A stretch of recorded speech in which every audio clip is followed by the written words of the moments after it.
Rana G S centre में आपका स्वागत है। इस वीडियो में अध्ययन करेंगे 1857 की क्रांति के सभी इम्पोर्टेंट प्रश्नों का।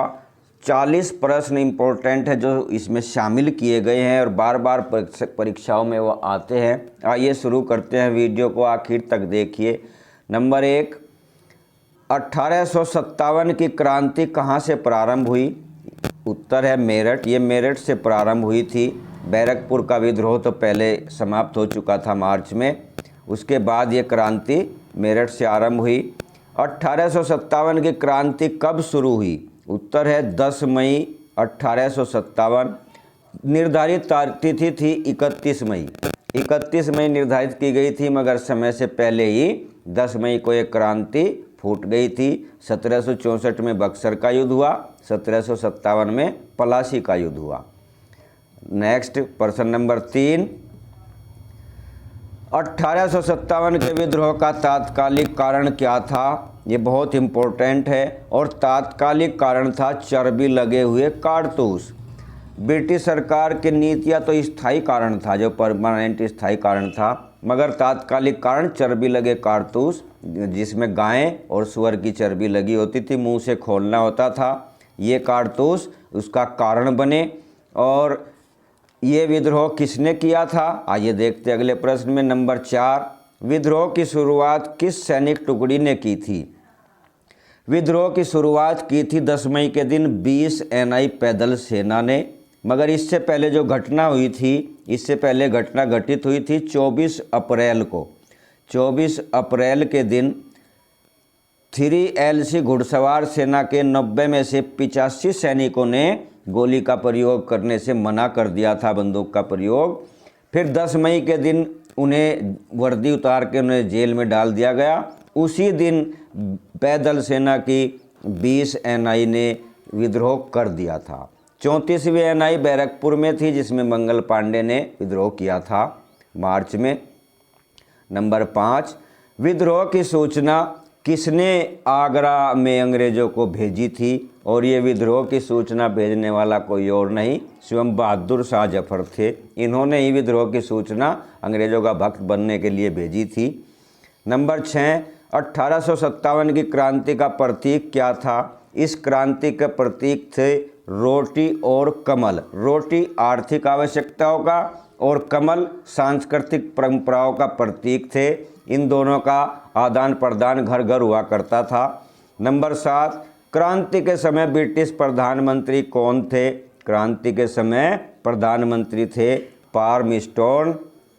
और नेक्स्ट प्रश्न नंबर 8, क्रांति के समय गवर्नर जनरल कौन थे? क्रांति के समय गवर्नर जनरल थे लॉर्ड कैनिंग, जो डलहौजी के स्थान पर फरवरी 1856 में भारत में आए थे।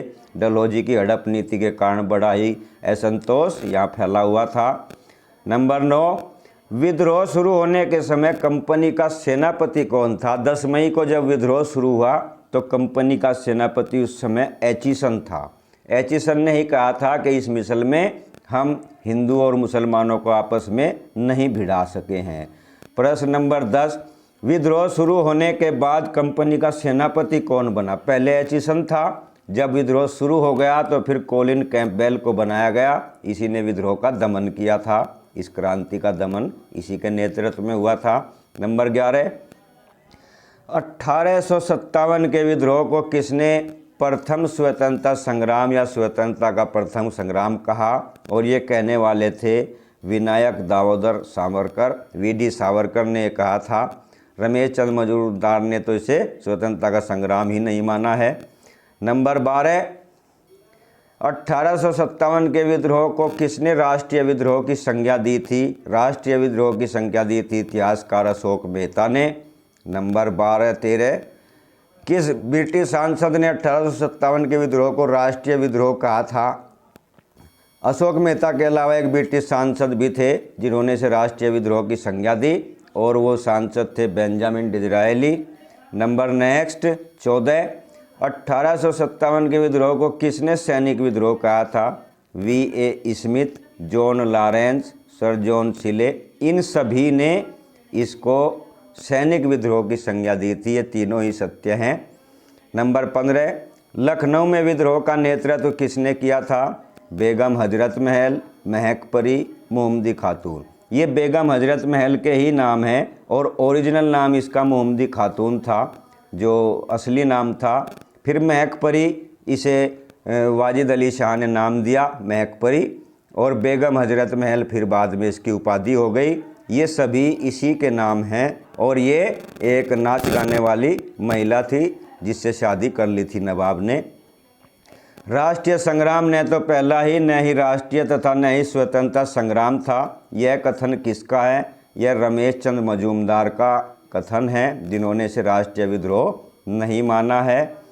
जगदीशपुर बिहार में क्रांति का नेतृत्व किसने किया था? यहाँ 80 वर्ष के कुंवर सिंह ने इसका नेतृत्व किया था और भारतीय ध्वज के तले शहीद होने का श्रेय इस क्रांति में इन्हीं को प्राप्त हुआ। इनकी मृत्यु के बाद जब गंगा में इन्होंने कूदकर अपनी जान दे दी, इनके पुत्र अमर सिंह ने विद्रोह का नेतृत्व किया। लियाकत अली ने इलाहाबाद में नेतृत्व किया था क्रांति का और तात्या टोपे नाना साहब के साथ थे। झांसी में विद्रोह का नेतृत्व किसने किया? झांसी में विद्रोह का नेतृत्व किया रानी लक्ष्मीबाई ने और जनरल हीरोज ने दमन किया। हीरोज ने ही कहा था कि क्रांतिकारियों में रानी लक्ष्मीबाई अकेली मर्द है। अवंतीबाई ने रामगढ़ में किया था और झलकारी बाई, जो दुर्गा दल था महारानी लक्ष्मीबाई का, दुर्गा दल नाम की एक रेजिमेंट थी महिलाओं की, उसकी प्रमुख थी झलकारी बाई, जो हम शकल थी झांसी रानी की। नंबर 19, बरेली रुहेलखंड में क्रांति का नेता कौन था? यहाँ खान बहादुर खान थे यहाँ पर नेता। 1857 की क्रांति का झंडा गीत किसने लिखा था? झंडा गीत मौलवी अजीमुल्ला ने लिखा था, जिन्हें क्रांति दूत भी कहा जाता है। और भारत का गैरीबाल्डी किसे कहा जाता है? भारत का गैरीबाल्डी तात्या टोपे को कहा जाता है। नंबर 22, कानपुर में विद्रोहियों का नेता कौन था? यहाँ नाना साहब थे। कानपुर में नेतृत्व नाना साहब ने किया था, जिनका मूल नाम धंधु पंत था। तात्या टोपे का मूल नाम क्या था? तात्या टोपे का मूल नाम रामचंद्र पांडुरंग था और उन्हें रघुनाथ पंत भी कहा जाता था। रघुनाथ पंत भी इन्हीं का नाम था। रानी लक्ष्मीबाई का मूल नाम क्या था? महक परी। ये तो थी लखनऊ की बेगम हजरत महल। मणिकर्णिका इसका उत्तर है। मणिकर्णिका इनका मूल नाम था। मनु और छबीली भी इनके घरेलू नाम थे। ये तीनों नाम रानी के ही हैं। बिहार का सिंह किसे कहा जाता है? बिहार का सिंह कुंवर सिंह को कहा जाता है। कदम सिंह का संबंध मेरठ से था। नंबर 26, 1857 पुस्तक किसने लिखी? ये SN सेन ने लिखी। ये सरकारी इतिहासकार थे और यह पुस्तक 1957 में प्रकाशित हुई थी, 100 वर्ष बाद। बिजनौर के किस सदर अमीन ने असबाबे बगावते हिंद पुस्तक लिखी थी? भारतीय भाषा में क्रांति पर लिखी गई, कारणों पर लिखी गई ये पहली पुस्तक थी और ये लिखी थी सैयद अहमद खान ने, जो क्रांति के 2 वर्ष बाद प्रकाशित हुई थी। काजेज ऑफ द म्यूटिनी विद्रोह के कारण लिखे थे इन्होंने भारतीय भाषा में, और भारतीय भाषा में लिखने वाले प्रथम लेखक थे।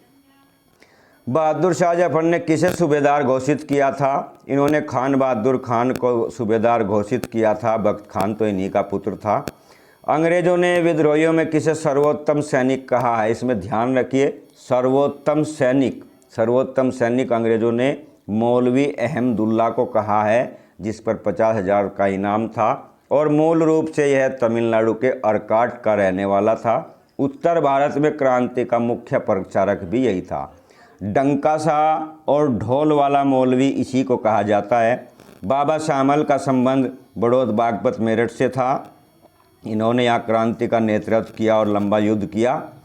नंबर 30, कौन अंग्रेज अफसर दिल्ली में मारा गया था? दिल्ली में मरने वाला निकलसन था, जिसने कश्मीरी गेट को उड़ा दिया था। बहादुर शाह को हडसन ने कहाँ से पकड़ा था? हुमायूं का मकबरा से पकड़ा था। 2 पुत्र मिर्ज़ा मुग़ल और ख्वाजा सुल्तान और पोते अबू बकर के साथ उनको मार दिया गया था और हुमायूं को निर्वासित करके कहाँ भेजा गया? बहादुर शाह को निर्वासित करके कहाँ भेजा गया? रंगून। वहीं पे मृत्यु हुई और वहीं पर उसकी समाधि भी है। नंबर 33, क्रांति के दौरान कैनिंग का आपातकालीन मुख्यालय कहाँ था? इन्होंने इलाहाबाद में मुख्यालय बनाया था आपातकालीन, प्रयागराज जो वर्तमान में नाम है। नंबर 34, विद्रोह के समय कौन प्रसिद्ध शायर दिल्ली में था? ये प्रसिद्ध शायर जिसका जन्म आगरा में हुआ वह मिर्ज़ा गालिब था, जो मुग़ल परिवार से ही संबंधित था, उसी परिवार से ये था। नंबर 35, विद्रोह के समय किस मराठी यात्री ने लेखक ने उत्तर भारत की यात्रा की थी? और वो लेखक थे गोडसे भट्ट। नंबर 36, प्रश्न नंबर 36, किसने कहा था यदि सिंधिया भी विद्रोहियों में शामिल हो जाए तो कल ही बिस्तर गोल करना पड़ेगा? ये तत्कालीन गवर्नर जनरल लॉर्ड कैनिंग ने कहा था। सिंधिया ने क्रांति में क्रांतिकारियों का विरोध किया, भारतीयों का विरोध किया, जोधपुर और सिंधिया दोनों ने। नंबर 37, इलाहाबाद दरबार में महारानी का घोषणा पत्र किसने पढ़ा था? ये लॉर्ड कैनिंग ने पढ़ा था 1958 में, और तब कंपनी का शासन समाप्त होकर ब्रिटिश क्राउन का शासन यहाँ लागू हो गया। गवर्नर जनरल को वायसराय भी कहा जाने लगा। 1935 में वायसराय का नाम फिर बंद कर दिया था। नंबर 38, क्रांति के समय महिलाओं की घाघरा पलटन कहाँ बनी थी? ये प्लाटून बुंदेलखंड में बनी थी। नंबर 39, जनरल नील हैवलॉक और हेनरी लॉरेंस ये तीनों कहाँ मारे गए थे? ये लखनऊ में संघर्ष में मारे गए थे, लड़ाई में मारे गए। नंबर 40, क्रांति के बाद अंग्रेज भारतीय सैनिक अनुपात कितना था?